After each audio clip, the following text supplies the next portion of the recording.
चलिए खबरों को विस्तार से देखने की शुरुआत करते हैं। विधानसभा का मानसून सत्र आज से 16वीं विधानसभा का छठा सत्र हंगामेदार रहने के आसार।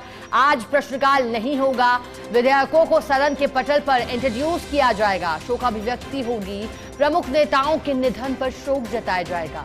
आगामी कार्य योजना के लिए आज बीएसी की बैठक होगी। तो आज 20 अगस्त शुरुआत आज से हो रही है, 20 अगस्त से शुरू हो रहा है ये सत्र। देखिएगा, ये सत्र हंगामेदार रहने के आसार हैं, खासतौर पर विधेयकों को लेकर के हंगामा तो तय माना जा रहा है। आज शुरुआत होगी, हालांकि कहा जा रहा है कि आज जब शुरुआत होगी तो आज प्रश्नकाल नहीं होगा। सरकार की ओर से कई विधायी प्रस्ताव लाए जाने की तैयारी है, शोकाभिव्यक्ति होगी। लेकिन देखिएगा, जो सत्र को लेकर के मुख्य बातें आ रही थी, कम दिनों के लिए सत्र की बात आ रही थी और इसी को लेकर जो विपक्ष है वो सत्ता पक्ष को घेर रहा था। विधानसभा का मानसून सत्र आज से सरकार की ओर से कई महत्वपूर्ण विधायी प्रस्ताव लाए जाने की तैयारी।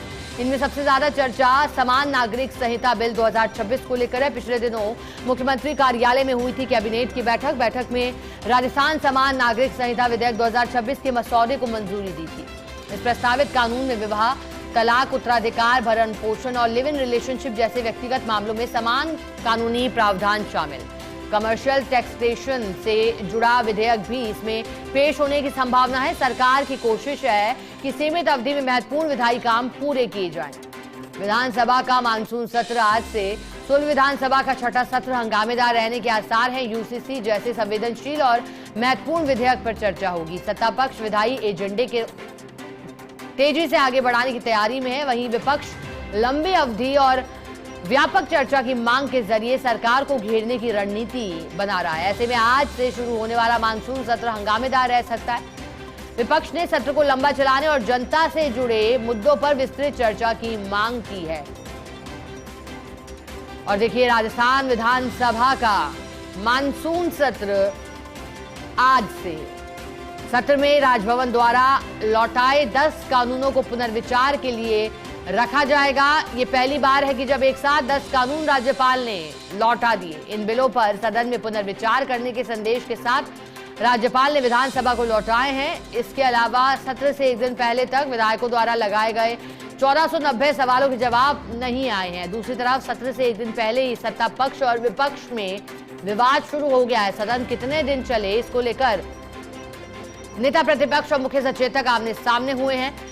कांग्रेस विधानसभा की कार्यवाही 20 से 25 दिन चलाने पर अड़ी है। स्कूलों में मीडिया की एंट्री बैन का मुद्दा विधानसभा में कांग्रेस पार्टी उठाएगी। तो देखिए, जैसा कि हमने आपको पूर्व में ही अवगत करवाया, इस बार सत्र हंगामेदार रह सकता है। न सिर्फ जनहित के मुद्दों की गूंज सुनाई देगी, बल्कि कितने दिन का हो सत्र, इसे लेकर भी हंगामे की स्थितियां बनती हुई दिखाई दे रही हैं। एक तरफ विपक्ष लंबी चर्चा चाहता है, आमने सामने हुए हैं नेता प्रतिपक्ष और मुख्य सचेतक। प्रमुख विधेयक भी इसमें बताए जा रहे हैं, जिसमें समान नागरिक संहिता और कमर्शियल टैक्सेशन बिल एक महत्वपूर्ण है। स्थानीय और पंचायत चुनाव के मद्देनजर ये सत्र हंगामेदार रहने के पूरे आसार हैं। विपक्ष जो है वो मानसून सत्र की अवधि बढ़ाने की मांग कर रहा है। आज पहला दिन जब शुरू होगा मानसून सत्र का तो देखने लायक रहेगा। हालांकि इससे पहले कल पार्टियों ने रणनीति बनाई, 2 दिन पूर्व सर्वदलीय बैठक भी बुलाई गई थी और आज से शुरुआत होती थी।